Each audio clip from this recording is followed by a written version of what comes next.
Combination আমাদের বেডরুমে।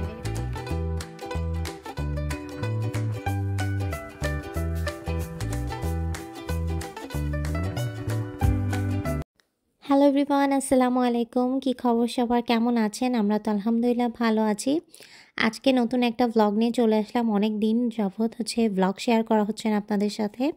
তো সেদিন বেসিক্যালি ছিল আমার ছুটির দিন। ছুটির দিনগুলোতেই কিন্তু ভ্লগগুলো শেয়ার করা হয়, আর না হলে প্রত্যেক সপ্তাহে প্রতিদিন আর কি অনেক বেশি ব্যস্ত থাকার কারণে ভ্লগ শেয়ার করতে পারিনি।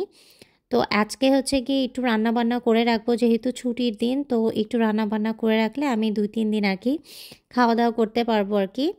তো আমি আজকে লাউ চিংড়ি করবো। রাতুল 2-3 দিন যাবত লাউ নিয়ে এসেছে বাজার থেকে।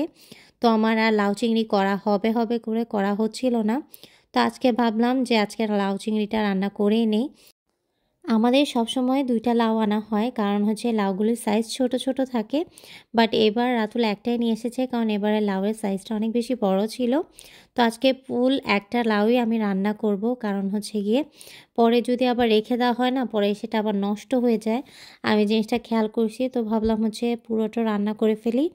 তো এখানে বেশি কিছু না, আমি লবণ দিয়েছি। তারপরে গিয়ে একটু তেলের মধ্যে আমি পেঁয়াজ ভেজে নিয়ে তারপরে লাউটা দিয়ে দিলাম, লবণ দিলাম, আর সামান্য পরিমাণে একটু হলুদের গুঁড়া দিয়ে দিচ্ছি। আপনারা চাইলে কিন্তু এটা স্কিপও করতে পারেন। আমি একদম সামান্য পরিমাণে হলুদের গুঁড়া দিয়ে এখন নেড়ে চেড়ে এটাকে কি একটু সিদ্ধ করে নেব। আর লাউ সিদ্ধ হতে খুবই কম সময় নেয়। আর আজকে লাউর সাথে চিংড়িও করব। তো চিংড়ি মাছটা প্রথমে আমি ভেজে নিয়েছিলাম লবণ, মরিচ আর হলুদের গুঁড়া দিয়ে। তো এই যে আমার লাউটা প্রায় হয়ে এসেছে।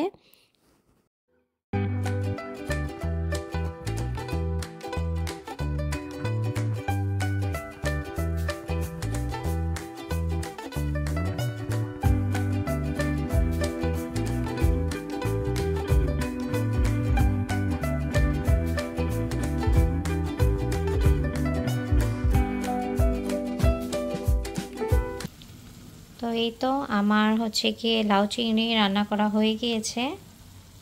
আর আমি এই যে তেলের পিঠা বানাইছি। তেলের পিঠা দেখতে সুন্দর হয়নি, বাট খেতে অসম্ভব মজা হয়েছে, কারণ আমি আখের গুড় দিয়েছিলাম। আখের গুড় দেওয়ার কারণে খেজুরের গুড় দিয়েছিলাম। সো খেজুরের গুড় দেওয়ার কারণে খুবই সুন্দর একটা টেস্ট এসেছে। দেখতে যেমনই হোক না কেন, খেতে তো অসম্ভব মজা হয়েছে। বাট আমি অনেক লাইক করছি।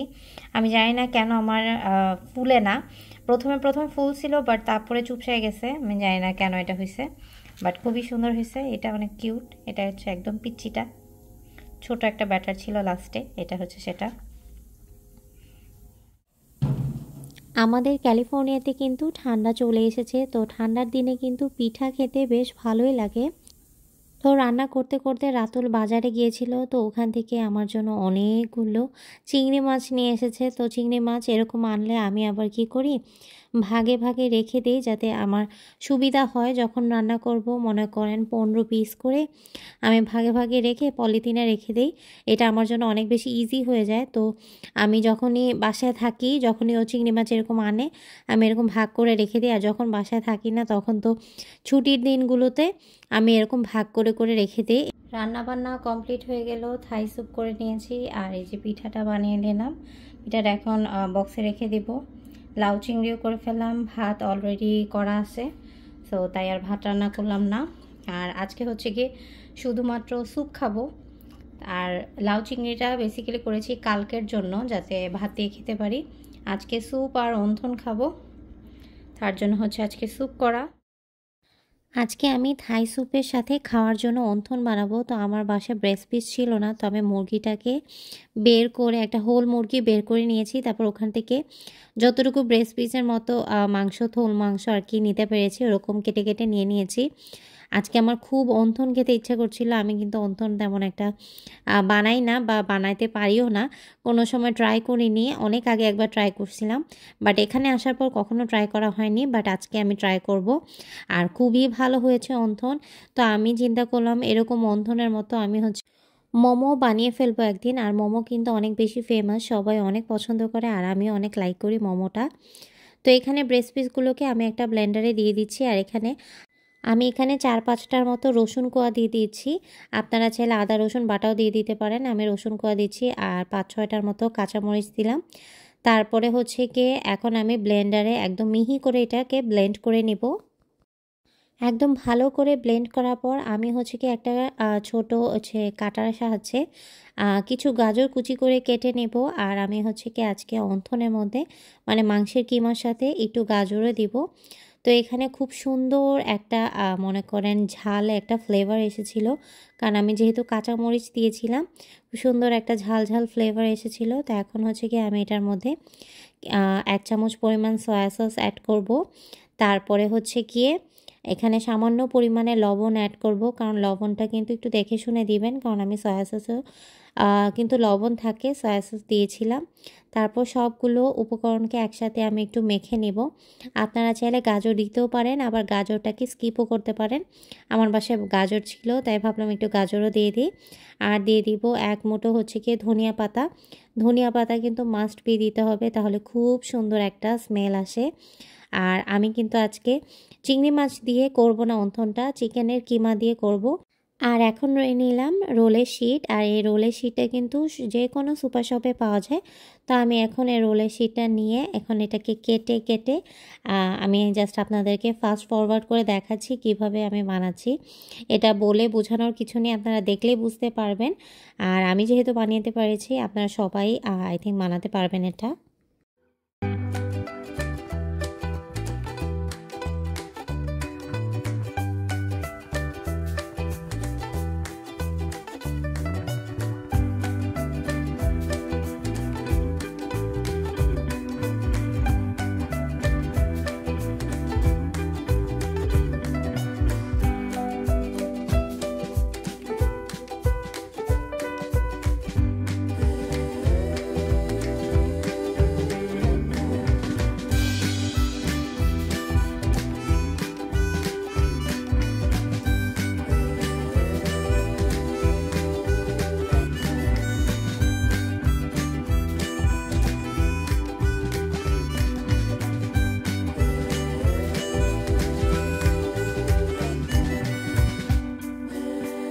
তো এই যে কথা বলতে বলতে আমি অনেকগুলো অন্থন বানিয়ে নিয়েছি, আর এগুলো কিন্তু খেতে ভীষণ মজা হয়েছে।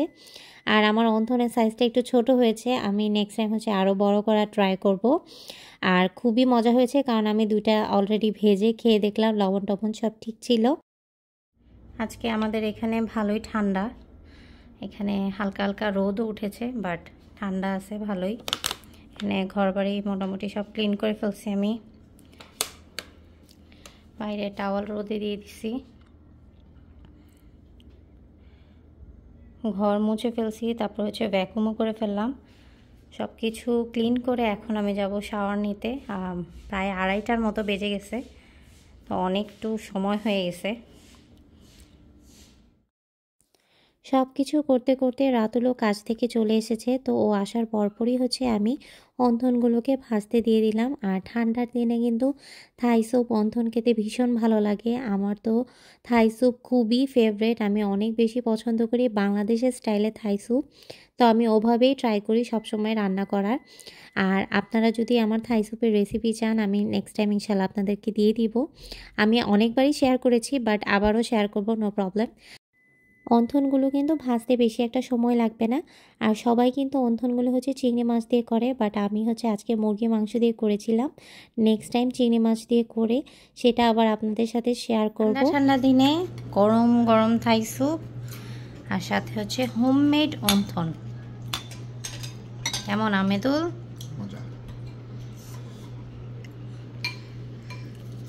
আমার বানানো অন্থন খুবই মজা। বিসমিল্লাহ।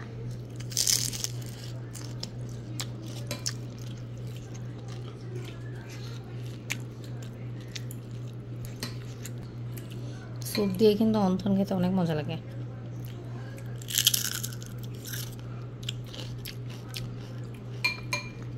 আমরা এসেছি ডিডি ডিসকাউন্টে আজকে, ঘরের জন্য কিছু টুকটাক জিনিস কিনবো, মানে বেসিক্যালি দেখতে আসছি কী কী পাওয়া যায়। এই জিনিসটা অনেক সুন্দর, দেয়ালে রাখার জন্য। It's only $5। বাট খুবই সুন্দর।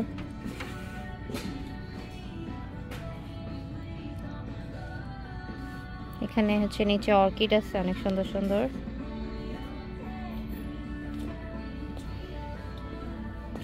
এটা মেবি একটা জুয়েলারি বক্স, কিন্তু উপরে এটা হচ্ছে পাথরের, মার্বেল পাথরের, অনেক ভারী, অনেক সুন্দর দেখতে, কিউট।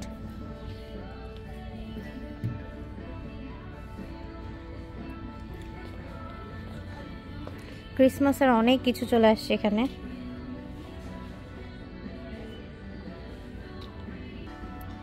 এই যে আমি মিরর দেখলেই ছবি তোলা ভিডিও করা নিয়ে চলে আসছি।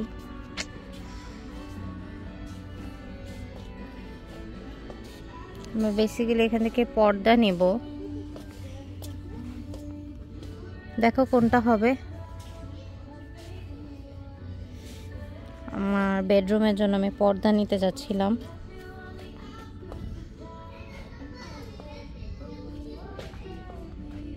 সো গ্রে কালারের মধ্যে আমি পর্দা দেখি, যেটা পছন্দ হবে এখান থেকে নিয়ে নিব। এই পর্দাটা নিচ্ছি আমাদের বেডরুমের জন্য। এটা আমার কাছে ভালো লেগেছে, হোয়াইট আর হচ্ছে গ্রের কম্বিনেশন। আমাদের বেডরুমে যেহেতু সব কিছু গ্রে কালার, তো এটার সাথে এটা খুব সুন্দর মানাবে। এখন দেখতে কেমন জানি লাগতেছে, বাট আমি যদি এটা সেট আপ করি তখন অনেক বেশি সুন্দর লাগবে, তাই না? তো এখানে অনেক অনেক কালেকশন আছে, বাট গ্রে কালারের আমি এরকম চাচ্ছিলাম, যেটাতে হচ্ছে গিয়ে দুইটা মানে চারটার মতো সেট থাকে। সেটা আমার পছন্দ হয়েছে, খুব সুন্দর, তাই না? ওকে, এখানে ক্রিসমাসের অনেক সুন্দর সুন্দর আইটেম ওরা বের করছে, দেখেন এগুলো কি কিউট। তারপর এই জিনিসটা আমার খুব পছন্দ হয়েছে, এটা হচ্ছে একটা কেটলি। যদি এটা সান্টা ক্লসের মুখ না থাকতো তাহলে আমি এটা অবশ্যই নিতাম, বাট সান্টার মুখের কারণে আমি এটা নিতে পারতেছি না। বাট কেটলিটা অনেক কিউট, $7 মাত্র। এখানে অনেক সার্ভিং ডিশ আছে, ছোট ছোট বল আছে। ওয়াও, এই জিনিসটা সুন্দর।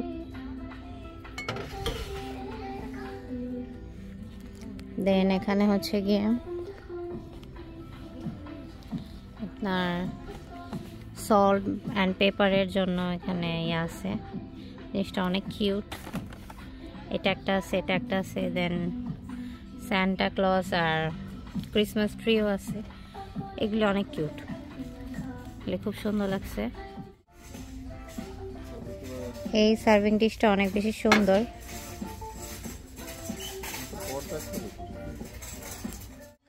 আমাদের শপিং হয়ে গেছে, এখান থেকে আমরা পর্দা নিছি শুধু।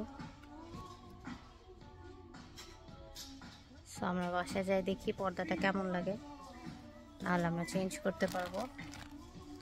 কোথাও যাইতে চাওয়া? You want to go anywhere? Let's see.